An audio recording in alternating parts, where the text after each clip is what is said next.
Bradesco. Entre nós, você vem primeiro.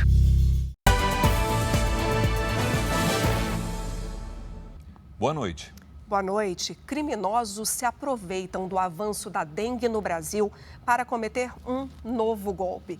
Laboratórios particulares são procurados por falsos vendedores de vacina que prometem preço menor e entrega rápida. Enquanto isso, o país já registrou mais de 1.800 mortes provocadas pela doença.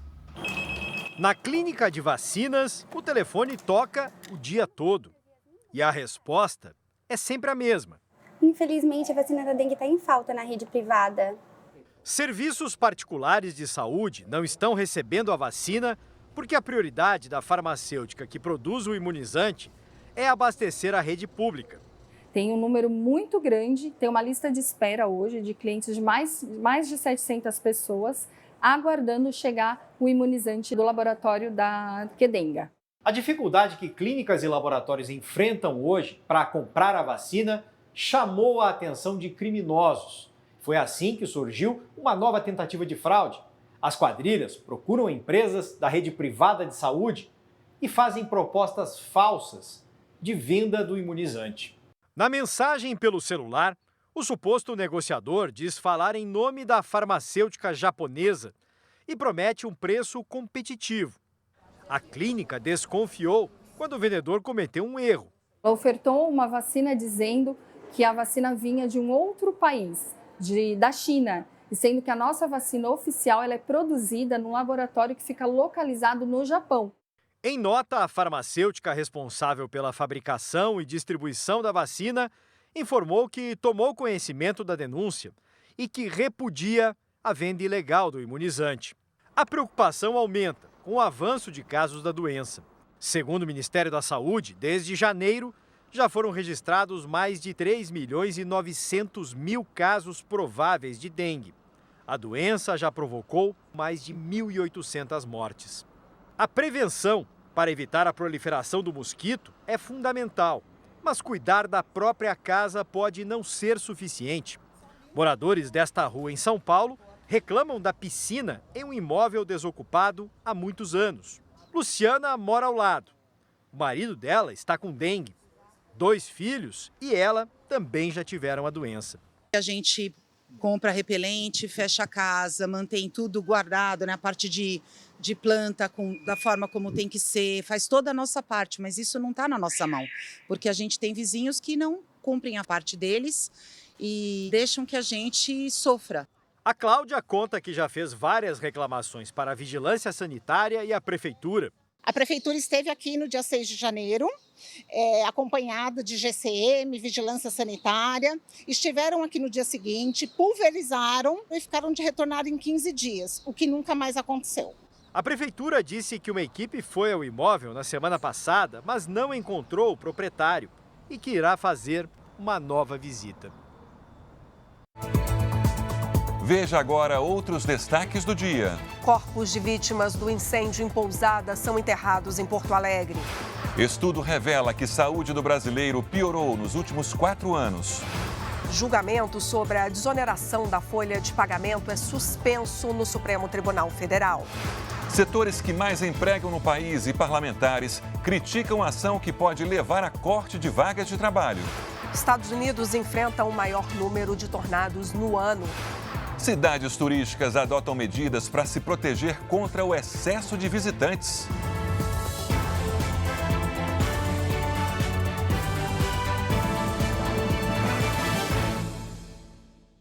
Oferecimento Cartão Bradesco. Suas compras podem até virar viagens.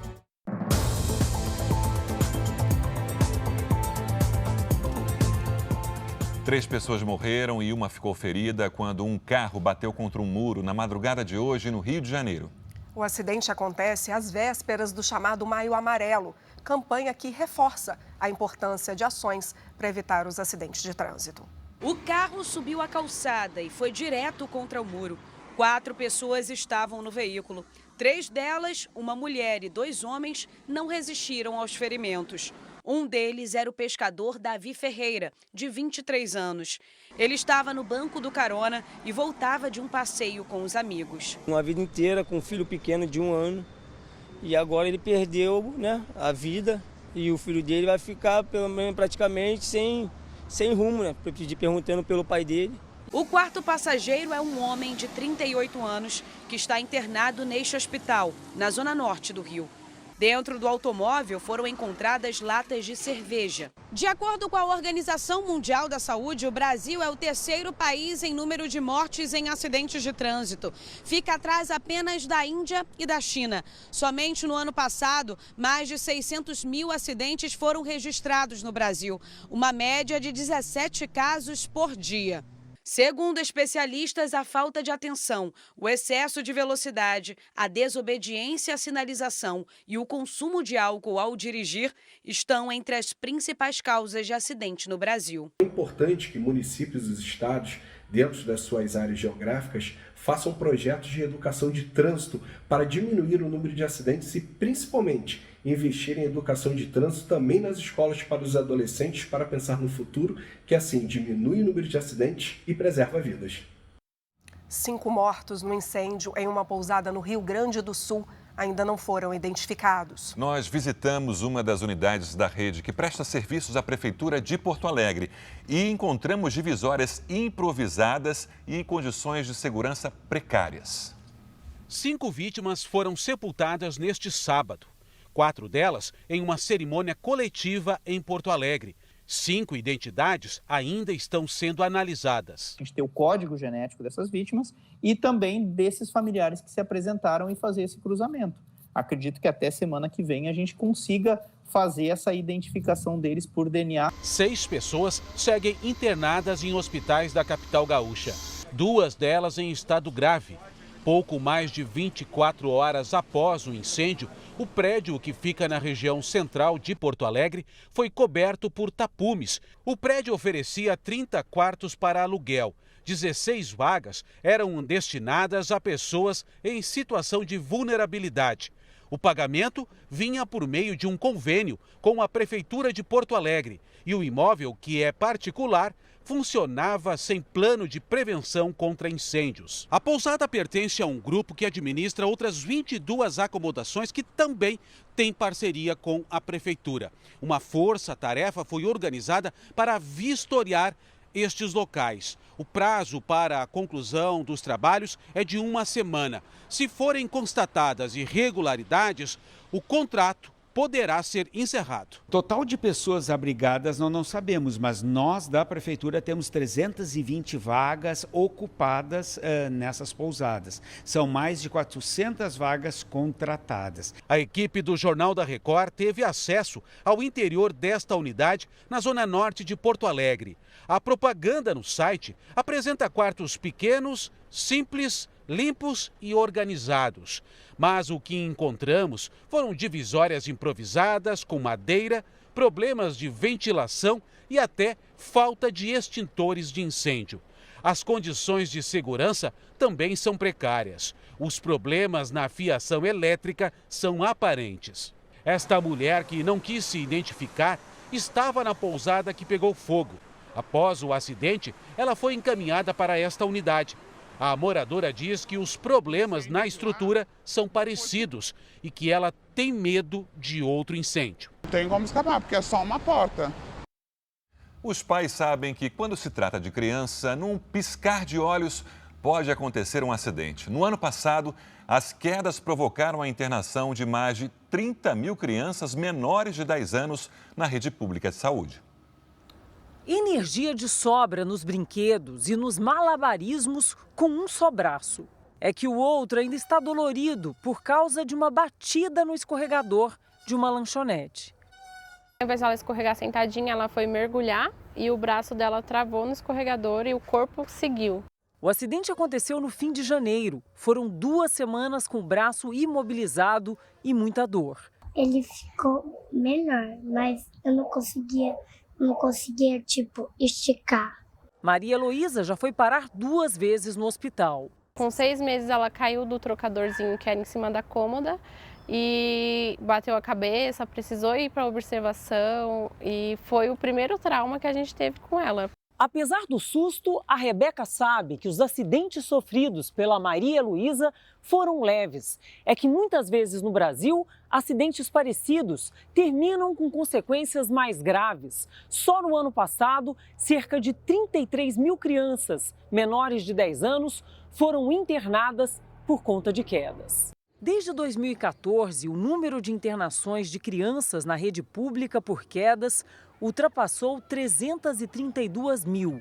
A faixa etária que concentrou mais internações foi entre 5 e 9 anos. Durante a infância, os acidentes são mais frequentes por causa de escorregões e tropeços, quase sempre em casa ou em parquinhos. A criança não tem noção das coisas, portanto, ela precisa de supervisão intensa, quanto menor for a criança, né? E que você prepare o ambiente para ela. O lugar que criança frequenta precisa ser adequado para uma criança. Dependendo da idade que ele tem, claro, vão ter características específicas, né? Rebeca aposta na atenção para reduzir os riscos. Eu não gosto de deixar ela sozinha, por exemplo, vir para o parquinho sozinha. Se acaso aconteça alguma coisa, eu estou muito longe para ver, então eu sempre estou perto, o tempo todo.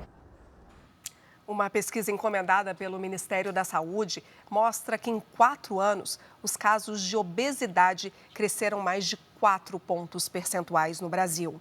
Os índices de hipertensão e diabetes também subiram. Uma das explicações para essa piora é a pandemia. Hipertenso há mais de 30 anos, Wilton toma remédios para controlar a pressão. Sedentário, ele descobriu há cerca de 1 ano que também desenvolveu diabetes e outros problemas. Eu tenho gordura no fígado, colesterol alto, triglicerídeos. Devido ao quê?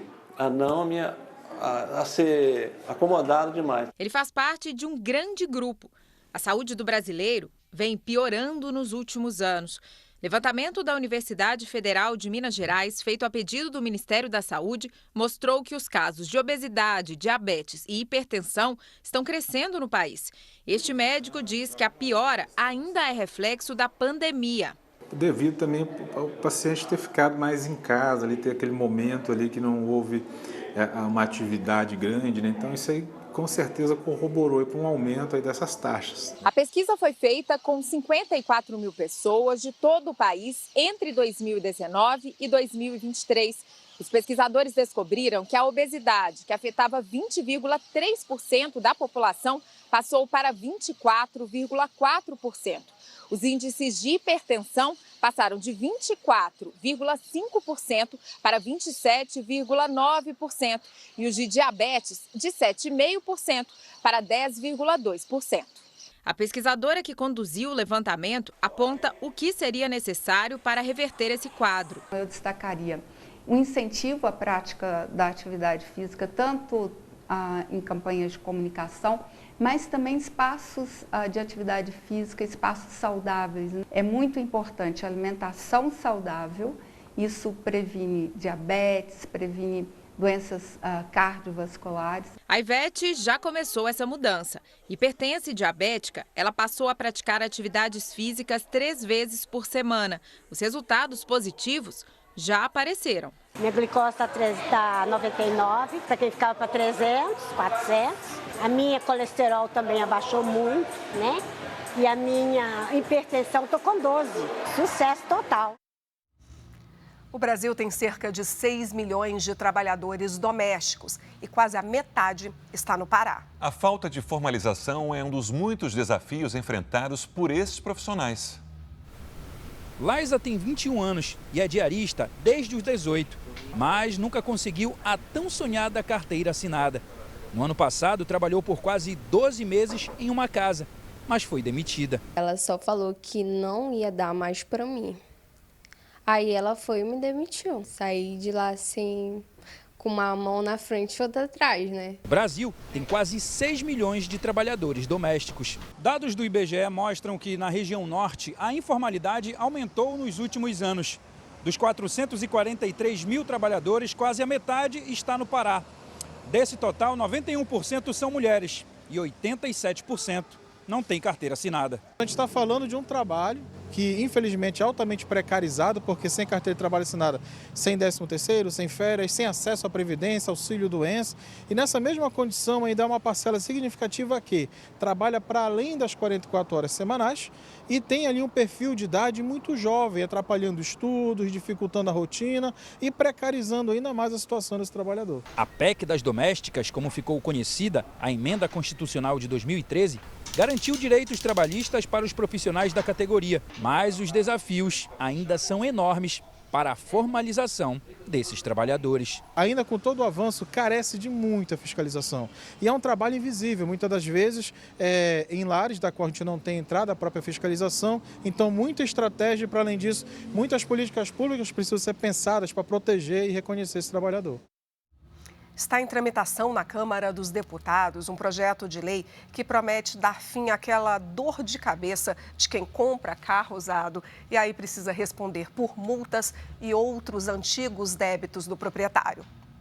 Antes de comprar o carro que tanto queria, Cid Clay pesquisou muito. Checou, inclusive, se o veículo tinha alguma pendência. Na hora do registro no cartório, estava tudo certo. Mas depois, ele foi surpreendido. Quando eu descobri, procurei o antigo proprietário e a gente negociou o pagamento. Eles realmente verificaram, se prontificaram a pagar e realmente pagaram. É importante ficar atento antes de fechar negócio. Além do estado de conservação do veículo, é preciso verificar se o automóvel não é de leilão e exigir uma vistoria cautelar. Ela traz segurança para comprador e vendedor sobre as condições físicas e tributárias do veículo. Com os dados do veículo, como placa e o número do Renavan e chassi, o comprador ele pode consultar os sistemas do Detran e verificar se esse veículo possui aí multas, o próprio IPVA também que precisa ser consultado. Nem sempre essas questões são simples de resolver. Está na Câmara dos Deputados um projeto de lei que trata do assunto. O texto foi aprovado pela Comissão de Transporte e Aviação e está na Comissão de Constituição e Justiça. Se aprovado, vai direto para o Senado sem necessidade de passar pelo plenário da Câmara. A ideia é responsabilizar o antigo dono do veículo por débitos realizados antes da transferência de propriedade. O autor do projeto confia que o texto será aprovado com facilidade. Ele tira a responsabilidade da multa do novo proprietário do veículo. Porque o que acontece hoje? Você vai e compra o veículo, transfere o veículo e ao longo dos meses seguintes ou anos, você começa a receber multa do antigo proprietário. Isso gera uma confusão. Então, de quem que é a responsabilidade? A responsabilidade da multa tem que ser do antigo proprietário. O SPL ele é muito importante até para garantir o direito de quem está comprando, né, fazendo com que essa dívida fique diretamente vinculada ao vendedor do veículo, liberando aí o comprador de qualquer ônus desta dívida que surgiu após a compra, mas que é de responsabilidade do vendedor. Nos primeiros meses do ano, quase dobrou o número de reclamações feitas por consumidores que tiveram o plano de saúde cancelado pela operadora do serviço. E muitos desses pacientes faziam tratamentos complexos, como contra o câncer. Já são quase 5 anos lutando contra um câncer de mama. Por muito tempo, o hospital passou a ser a segunda casa da dona Rosângela e agora também a do marido, que descobriu recentemente um tumor no pâncreas e precisou ser internado. Mas, além da luta pela vida, o casal de aposentados passou a travar também uma batalha judicial contra o plano de saúde, que pediu o encerramento do contrato. Eu recebi um e-mail da administradora do convênio que a partir do dia 1º de maio não teria mais direito ao convênio, que estava sendo cancelado. Só isso. O plano de saúde do casal é familiar. Dona Rosângela diz que nunca atrasou o pagamento da mensalidade. São R$ 9.980 todos os meses. A família está preocupada. Renata sabe que o tratamento de câncer do pai é delicado e vai ser demorado. Na verdade, o câncer não tem cura, então ele vai ter que fazer uma série de sessões de quimioterapia e a gente ainda agora está sem saber realmente como que vai ser.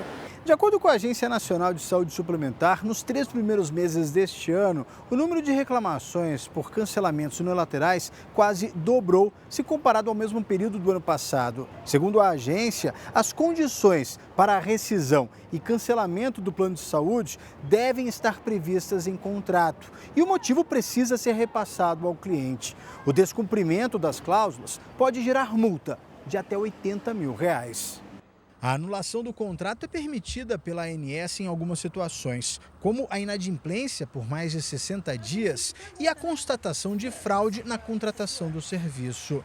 De acordo com a lei, o plano de saúde não pode ser cancelado de forma unilateral, muito menos em meio a um tratamento. O plano de saúde, ao fazer esse cancelamento unilateral, ele deveria dar todas as ferramentas para que o consumidor migre para outro plano, sem prejuízo do seu tratamento. O Procon de São Paulo acompanha tanto os contratos individuais de famílias quanto os coletivos e garante que o direito do consumidor vai ser protegido.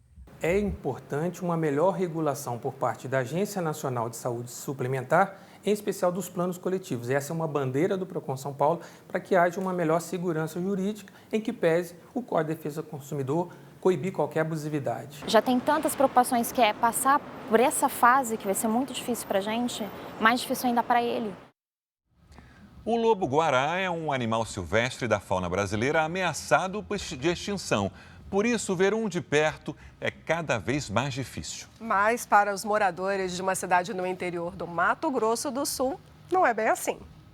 Imagine dar de cara com o lobo-guará dentro do banheiro de casa. Tu não tem reação, né?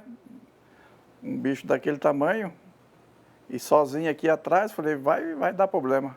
Essas imagens mostram o animal deitado, observando o vai e vem dos funcionários de uma casa que funciona como escritório na cidade de Naviraí, interior de Mato Grosso do Sul.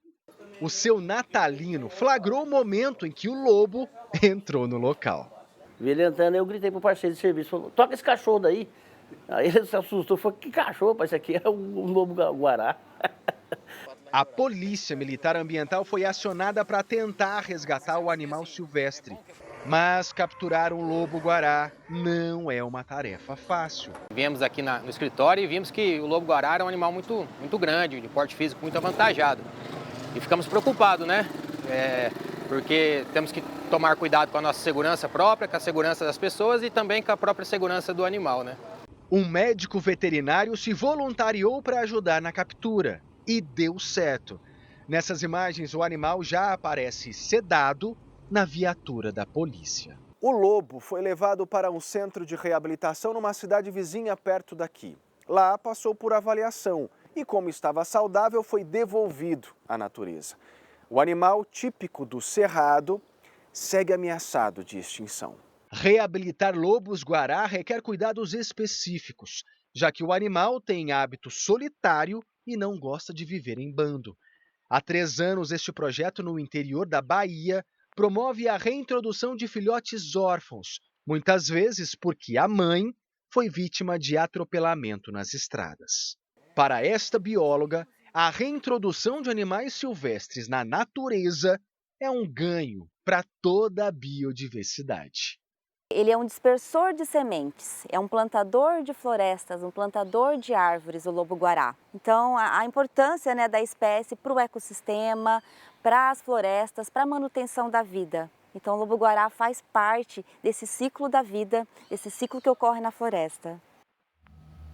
Já estamos no último fim de semana de abril e, pelo visto, vamos terminar o mês com esse calorão.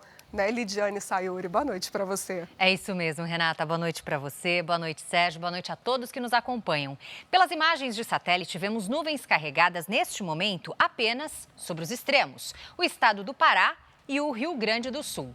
Amanhã a frente fria avança rapidinho e chega à noite ao Paraná. No caminho, ela provoca bastante chuva. Os municípios do Rio Grande do Sul e de Santa Catarina devem ficar em alerta. Em Bom Jesus, Passo Fundo, Campos Novos e Indaial, a quantidade de água pode causar alagamentos e deslizamentos. Dia ensolarado e sem nada de chuva nas áreas claras do mapa. Domingo quente, de Santa Catarina para cima. Em Porto Alegre, previsão de temporais com máxima de 23 graus. No Rio de Janeiro, as praias vão ficar lotadas com 37 graus. Em Brasília, faz até 29, em Manaus, 30 e em João Pessoa, máxima de 31. Em São Paulo, as temperaturas à tarde seguem acima dos 30 graus, sem um pingo d'água. Tempo delivery para o Darley, de Betim, Minas Gerais. Vamos lá, Darley, aqui na nossa tela, boa noite para você. Domingo com um tempo firme, máxima de 30. Entre segunda e terça, os termômetros marcam até 31. E o Edson está de olho na previsão para a cidade de Paulo Lopes, Santa Catarina. Opa, vamos lá. Edson, boa noite. No domingo ainda chove a qualquer hora e as temperaturas não sobem tanto, faz até 26. Na segunda e na terça, aí tem previsão de pancadas à tarde, as máximas ficam entre os 29 e 28 graus. Previsão personalizada para qualquer cidade do Brasil e do mundo é aqui no Tempo Delivery. Mande seu pedido pelas redes sociais com a hashtag você no JR. Renata, Sérgio, bom domingo. Bom domingo, Lid. Obrigada. Obrigado, Lid. Veja ainda hoje, ferramenta que premia quem fica mais tempo em rede social causa preocupação sobre o risco de dependência de internet. A Anatel anuncia novas medidas contra chamadas telefônicas abusivas. Bronquiolite supera a Covid e é a síndrome respiratória aguda grave com o maior número de internações entre crianças no Brasil.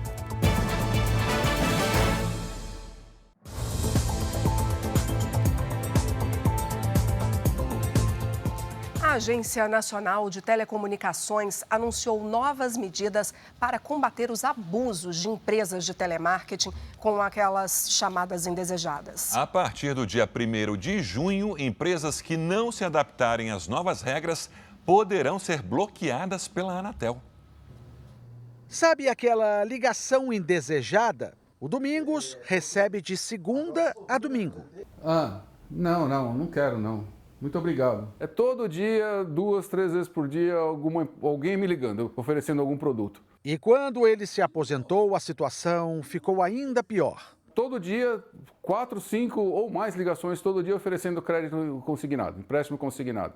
Para tentar frear essa onda de ligações indesejadas, a Agência Nacional de Telecomunicações, a Anatel, anunciou novas regras. Entre as principais normas que entram em vigor a partir de 1º de junho estão o aumento no tempo de chamadas curtas de 3 para 6 segundos, o que ajudará a Anatel no monitoramento de possíveis abusos por parte das empresas de telemarketing e também a possibilidade de bloqueio destas mesmas empresas por até 15 dias em casos de excessos de ligações.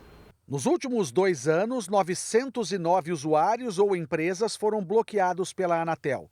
143 termos de boas práticas foram assinados por empresas e 24 processos administrativos foram instaurados. As multas aplicadas superaram os 28 milhões de reais. Para o ex-secretário nacional do Consumidor do Ministério da Justiça e Segurança Pública, Arthur Rolo, as novas regras serão insuficientes se não houver fiscalização. Me parece que essas últimas alterações são de difícil fiscalização, porque, infelizmente, aquelas empresas que agem de má fé, que trabalham na clandestinidade, têm meios técnicos de burlar essas regras. Então, vai ter a Anatel que ter uma eficiência na fiscalização, porque senão vai continuar tudo do jeito que está. A Anatel também quer ampliar a obrigatoriedade do uso do código 0303 para ligações de cobranças e validação de dados. Uma maneira do cliente identificar uma ligação comercial e ter a opção de escolha se atende ou não. Infelizmente, tem consumidor que recebe 30, 40 ligações por dia. Tem muito caso que está indo parar, infelizmente, no Poder Judiciário. E a gente percebe que a Anatel e o Judiciário estão enxugando gelo nesse assunto. Você até se conforma com isso e fala, deixa para lá, vai, tudo bem. Amanhã vão ligar de novo e eu vou fazer a mesma coisa. A disparada de casos de bronquiolite em crianças de até 2 anos tem lotado hospitais infantis em várias regiões do Brasil. Segundo um levantamento da Fundação Oswaldo Cruz, o vírus que provoca a bronquiolite já supera a Covid-19 em números de internações. O neto da Patrícia está internado há mais de 20 dias na UTI do maior hospital público infantil de Goiás. Ela conta que no início, o que parecia ser uma gripe evoluiu para bronquiolite. A gente pensa o pior, nossa, vai entubar, está ficando mais grave, pode acontecer de morrer, a gente fica desesperada. A filha da Elisandra, de apenas 1 mês de vida, também está internada na UTI com o mesmo problema. Ela começou com sintomas de gripe 3 dias mesmo. Só que eu procurei o médico, porque ela ficou pálida do dia para a noite. A bronquiolite é uma doença viral que provoca inflamação nos pulmões, o que dificulta a respiração. Se não for tratada da forma correta, a piora do quadro de saúde acontece em até 5 dias. Algumas crianças podem ter o acometimento pulmonar e alguma delas evolui com cansaço e desconforto. Pode ou não ter febre cursando com o quadro. A febre não é obrigatória, às vezes a criança vai ter o cansaço mesmo sem a febre, mas em alguns casos a febre pode estar presente. Os casos de bronquiolite são mais comuns no inverno, mas neste ano o surto começou mais cedo. Todos os hospitais infantis, públicos e particulares de Goiânia estão lotados. A situação se repete em todo o Brasil. De acordo com o último boletim Infogripe da Fundação Oswaldo Cruz, o vírus sincicial respiratório, conhecido como VSR e principal causador da bronquiolite, supera a Covid-19 nos casos de internação entre bebês.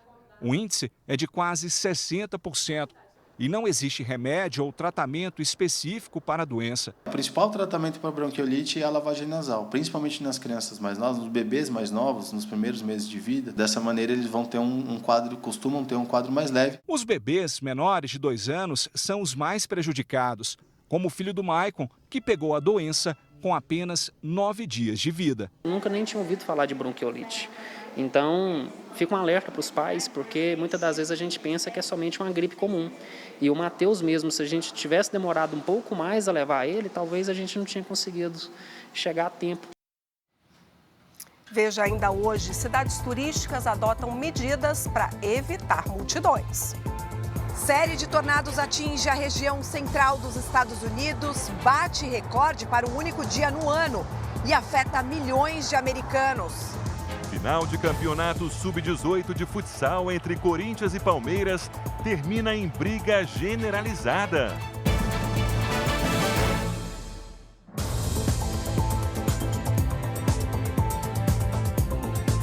Uma nova versão do TikTok, a rede social famosa pelos vídeos curtos, paga para usuários assistirem aos conteúdos. Essa versão ainda não está disponível aqui no Brasil, mas já causa uma grande preocupação por aumentar o risco de dependência de internet. Hoje eu fiquei 2 horas e 55 minutos nas redes sociais. Até agora? Até agora. Aí ontem eu fiquei 6 horas e 29 minutos. Anteontem, 5 horas e 46.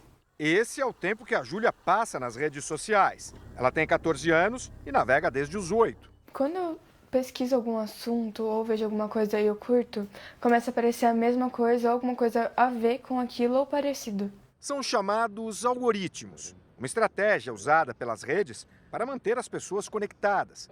Quanto mais você clica num tipo de conteúdo, mais postagens relacionadas aparecem. O seu cérebro passa a entender aquilo como algo que origina satisfação e prazer. E isso começa a ativar no cérebro os circuitos, que a gente vai chamar de circuitos dopaminérgicos, que são os mesmos circuitos envolvidos em algumas substâncias ilícitas, álcool. Para ela e para a maioria dos usuários, a única recompensa é o prazer em assistir aos conteúdos disponíveis na telinha do celular.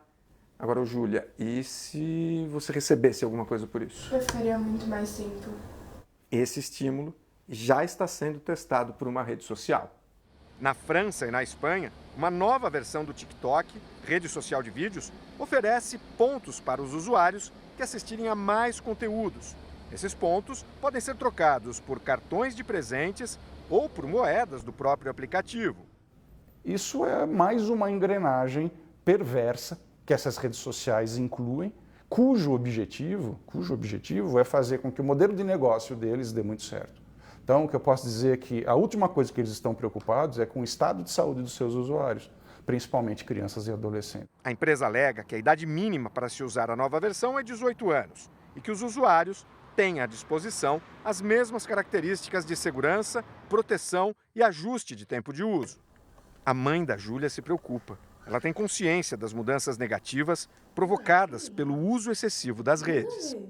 Ela acabou se retraindo mais, ficando mais dentro de casa, não saindo mais vezes com os amigos, né? Coisa que ela fazia. Ela parou o esporte, ela parou de ler. Moradores de 5 estados americanos se recuperam dos estragos provocados por violentos tornados que atingiram o centro do país. O Serviço Meteorológico Nacional não descarta o risco de novas tempestades e mantém alerta de perigo para mais de 18 milhões de pessoas. Em alguns bairros, poucas casas resistiram. O que se vê é um amontoado de madeira e entulho. Hoje, moradores voltaram para resgatar animais e o pouco que sobrou. Corremos para o porão enquanto eu vi a luz do dia porque o teto foi arrancado, conta esse morador. Esse era o quarto do meu filho, mostra esse outro. Bombeiros vasculham os escombros para ter certeza de que não há ninguém preso ou soterrado. Apesar da destruição, não houve registro de mortos ou feridos graves. O Corpo de Bombeiros acredita que, graças ao sistema de alerta, foi possível salvar vidas. 20 milhões de americanos de 6 estados entraram em atenção horas antes. Moradores gravaram a aproximação dos tornados. Foram mais de 60 ocorrências, um recorde para o ano em todo o país. Por onde passou, poucas construções resistiram. Árvores foram arrancadas e os vagões de um trem tombaram como se fossem brinquedos. O estado de Nebraska foi o mais atingido. Este aeroporto regional teve os hangares destruídos. Por sorte, os passageiros que esperavam para decolar conseguiram se abrigar. Assim que os tornados se foram, vieram as tempestades. 18 milhões de americanos permanecem em alerta até amanhã. Além de novos tornados, o Serviço Meteorológico Nacional também não descarta tempestades e há risco de alagamentos, principalmente nos estados que ficam na região central dos Estados Unidos. E as áreas já bastante afetadas podem estar de volta à rota desses novos tornados. Um levantamento da Associação Nacional dos Restaurantes aponta que as mulheres já são a maioria entre os funcionários do setor. Há um mês, a Gisane trocou a rotina pouco movimentada do escritório onde trabalhava pela correria deste restaurante. A jovem de 19 anos foi contratada como garçonete e está muito feliz. É uma mudança bem radical, né? Eu fui de um ambiente bem calmo, agora para um ambiente bem agitado e que tem tudo para fazer toda hora. Mas eu pessoalmente eu gosto muito desse agito do restaurante. O perfil dos trabalhadores de bares e restaurantes mudou no país. Em 2022, as mulheres representavam 44% dos funcionários. Hoje, são mais da metade. Para a associação que representa o setor, essa mudança é um reflexo da sociedade atual. A gente vê como uma tendência de mercado, as pessoas estão procurando empresas para se identificar, então eles querem ter uma afinidade com aquela empresa. Quem ela emprega, ela está dando oportunidade para todo mundo, qual o impacto social que aquele negócio tem. O Brasil tem hoje mais de 250 mil bares e restaurantes que empregam cerca de 1.400.000 trabalhadores com carteira assinada. Com apenas 10 mulheres entre 55 funcionários, aumentar a mão de obra feminina virou meta para o restaurante que contratou a Gisane. Olha, eu acho que a mulher, as que eu tenho, por exemplo, na operação, elas se dedicam muito. Você vê uma entrega maior, muitas vezes, da parte da colaboradora mulher. É bem importante para mim essa questão da hospitalidade e de tratar todo mundo bem, para que as pessoas possam sair daqui com um sorriso no rosto e não ser só uma experiência de comer em um restaurante, ser uma experiência agradável. A turística Veneza, na Itália, é a primeira cidade do mundo a cobrar uma taxa de quem quiser visitar o centro histórico durante o dia. A partir de agora, visitantes que quiserem acessar o centro histórico da cidade das 8h30 da manhã às 4h30 da tarde, poderão pagar uma taxa de pouco mais de 5 euros, ou seja, cerca de R$30. Inicialmente, um teste será feito durante 29 dias entre abril e julho. Algumas bilheterias já foram montadas para vender os ingressos, que também podem ser comprados via internet. Não haverá catracas, mas fiscais vão ficar de olho em quem não pagou a taxa. A multa pode ultrapassar os R$1.700. A nova regra, segundo as autoridades, busca combater o turismo de massa e diminuir as multidões que lotam os canais no verão europeu. Apesar disso, não há limite diário de visitantes. A medida agradou alguns turistas. Veneza é pequena, então é bom um pouco de controle, diz esse turista francês. Mas também levou moradores que vivem do turismo a protestarem.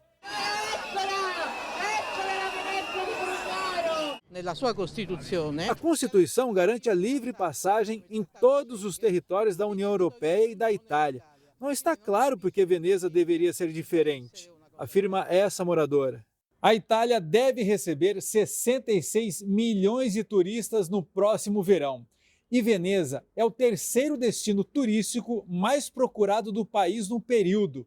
A partir de junho, em média, serão cerca de 100 mil visitantes por dia na cidade, o dobro do número de habitantes do centro histórico. A cidade das gôndolas e dos canais não é a primeira a tentar reduzir o número de visitantes. Na Espanha, diversas cidades estipularam medidas de contenção do turismo. Em Barcelona, não é permitido grupos de mais de 20 pessoas no famoso mercado municipal. Já na popular Ilha de Maiorca, apenas 3 navios de cruzeiro por dia são autorizados a atracar. A cidade inca de Machu Picchu, no Peru, entrou em alerta pelo excesso de visitantes em 2011.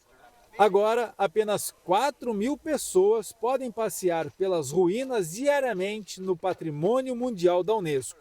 No Japão, o comportamento dos turistas levou autoridades a bloquearem o acesso a uma área concorrida para fotos perto do Monte Fuji. A construção de uma rede de 2,5 metros de altura e 20 metros de comprimento está prevista para a próxima semana. E veja a seguir, final entre Corinthians e Palmeiras em campeonato de futsal termina em pancadaria em São Paulo. Relatório aponta que Google comete falhas na moderação de anúncios com desinformação eleitoral e discurso de ódio. Ministro Luiz Fux, do Supremo Tribunal Federal, pede vista e interrompe análise da desoneração da folha de pagamento dos 17 setores que mais empregam no país.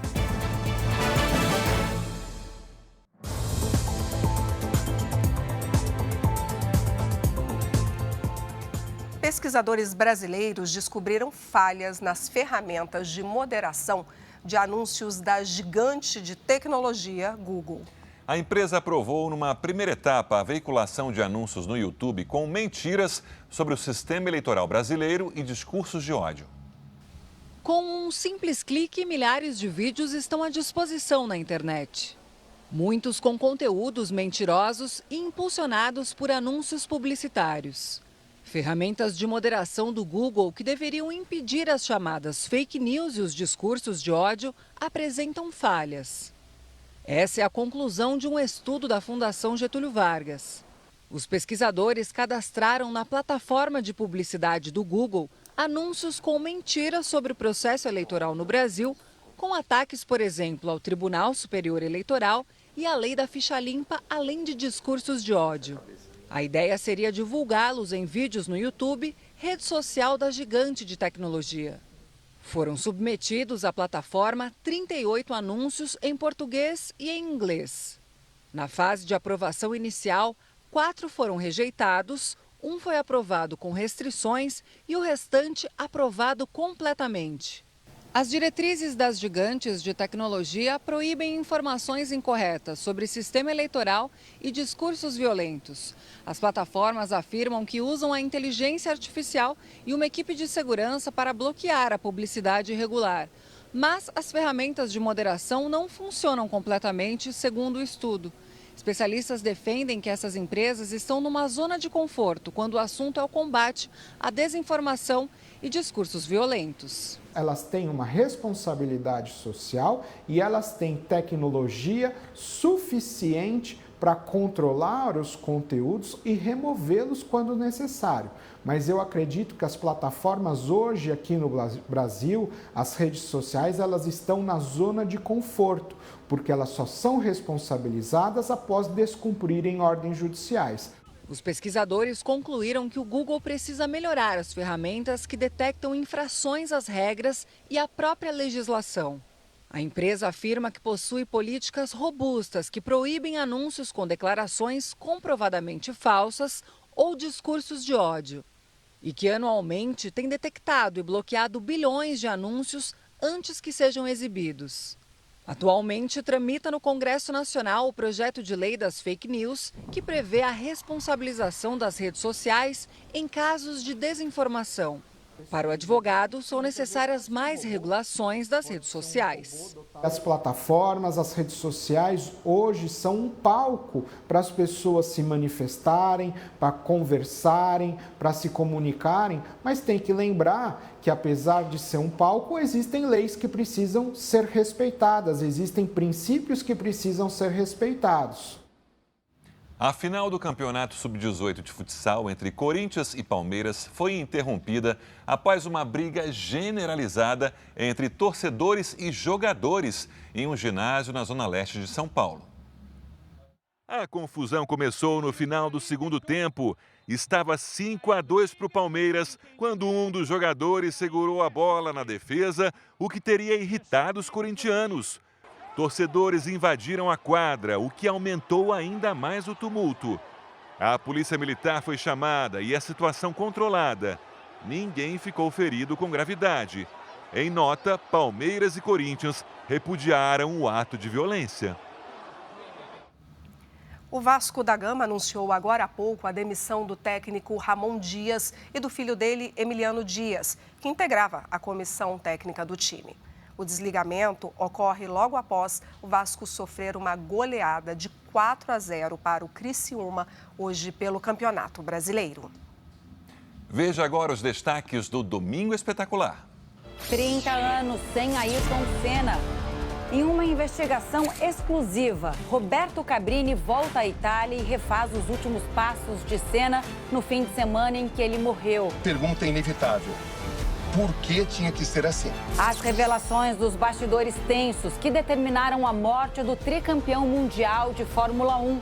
Em entrevistas inéditas, personagens importantes contam tudo o que viram e ouviram. Eu vou acertar esse carro. Eu vou atormentar esses caras, mas eu vou acertar esse carro. Um item que está na casa da maioria dos brasileiros, é indispensável e pode ser muito perigoso. Mas como evitar as explosões dos botijões de gás? A gente faz o teste para você. O Domingo Espetacular foi conhecer a cidade mais fria do mundo. Nesse lugar, a temperatura pode chegar a incríveis 50 graus negativos. Onde fica e como é viver na Terra do Gelo? A entrevista com o tio do cantor Gustavo Lima. Mas já você vai precisar de mim. Ao contrário do sobrinho famoso, o senhor leva uma vida humilde e trabalha dirigindo carro de som. É no Domingo Espetacular, logo depois do Canta Comigo. O ministro Luiz Fux, do Supremo Tribunal Federal, pediu vista e interrompeu a análise da desoneração da folha de pagamento dos 17 setores que mais empregam no país. O julgamento pode ficar suspenso por até 90 dias. Antes do pedido de vista, que na prática dá mais tempo para a avaliação do caso, outros 4 ministros do STF já tinham seguido o entendimento do relator, ministro Cristiano Zanin, e votado para manter suspensa a desoneração.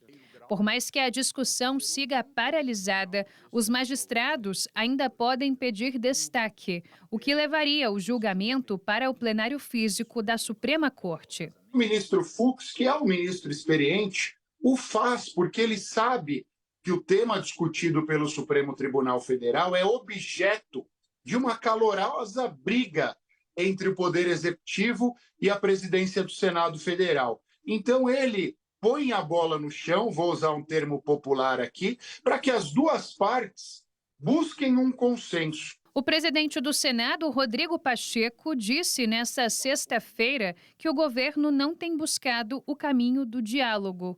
Isso porque, no ano passado, o projeto de lei que prorroga a desoneração até 2027 foi aprovado no Congresso Nacional.